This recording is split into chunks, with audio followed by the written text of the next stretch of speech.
What's up once again, fam? Frank Laverne Sr., King Clay checking in, and I'm back with another topic, another discussion. And what I want to be talking about is the death of the ego, which is what the Bible calls the flesh. So I'm gonna be referencing John chapter 13. You know what I'm saying? The Gospel of John, and it talks about Jesus getting up and washing his disciples' feet after the meal.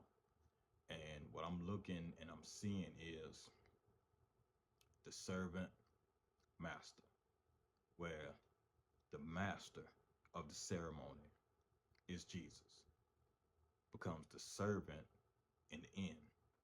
And what I'm learning is when you serve, serving helps you kill that ego, kill that pride, and kill, that flesh that rises up and want to say it's all about me. You know, I want people taking care of me, handling my business so I can do less. And that's not the case. If God bless you to have people to serve you, you need to serve them back.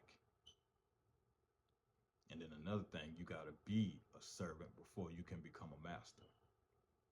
People always want to holler about, I'm a boss. Man, you ain't jumped on that boss level until you have been a servant and worked in that same capacity that you got people working for you in, so you can relate to them, so you can teach them, so you can coach them, and so you can have sympathy on them. Because there's a lot of bosses who have money that then started businesses, but they don't know how it feel to be on the other side. They don't know. Some people don't know what it is to be a worker. Some people ain't never worked for nobody a day in their life. But at the same time, a responsible master, boss, manager, always serve, know what it is to be served, you know, because you got to think about it, man. We live in a trade world. Same thing, just like back in the days, it was a trade world. And in order to get customers, in order to get people to want your service, you got to have customer service. A lot of businesses can dried up because of the lack of customer service, plus a good product. You know what I'm saying? You can have a good product all you want, but if you don't treat your people, that purchase from you, that buy from you, and that work for you with respect, you're gonna be in that thing by yourself. You're gonna be working it by yourself, and then you're gonna be sitting in there by yourself because you ain't got no customers. You ain't got no workers, you ain't got no customers. So, you know what I'm saying? What does that do? How does that benefit you by pushing everybody away from you? And then you got to also want to be served, because we see Peter. First thing Peter pop off and say is, "Hey, you're not washing my feet." Like, he had his pride, he had his ego going on, where he didn't want Jesus to touch his feet because he felt like he knew Jesus was more than him. you know. But out of respect, Jesus told him, "Man, look, if I don't wash your feet, you don't have no part with me." Because the whole thing is, how can I expect you to be the leader, the foundation of my church, my organization, uh my vehicle to the world, if you don't know how to serve and you don't know how to be served? You know, it's give and take.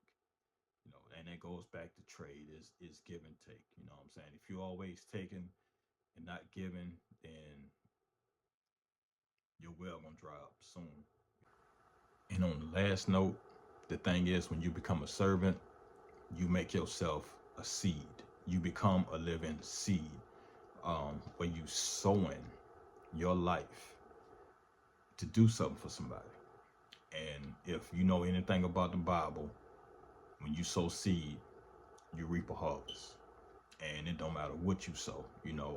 Whatever you sow out there, that's what you're going to get back. So sowing your life in service to people, you're going to get life back. If you sow in your life, if you sow in life, you're going to reap life back, and life more abundantly. Because when people see that you care and you want to help them, most times they will help you back if they can. You know, I mean, the whole point is to have your heart right and make sure you're not doing it to get nothing back. But if you're doing it out of a sincere heart, it's going to come back to you, you know, 100-fold. And it's just the way God set up everything. The whole universe is seed. Whatever you sow, that's what you reap. So if you're looking for abundant life, sow your life, lay down your life, find somebody that can use your services and help that person. You know what I'm saying? And especially if you're charging them and they're paying you, you go above and beyond to help that person and make sure they straight, because they putting food on your table. So with that, sow life, reap life abundantly, reap the harvest of the kingdom.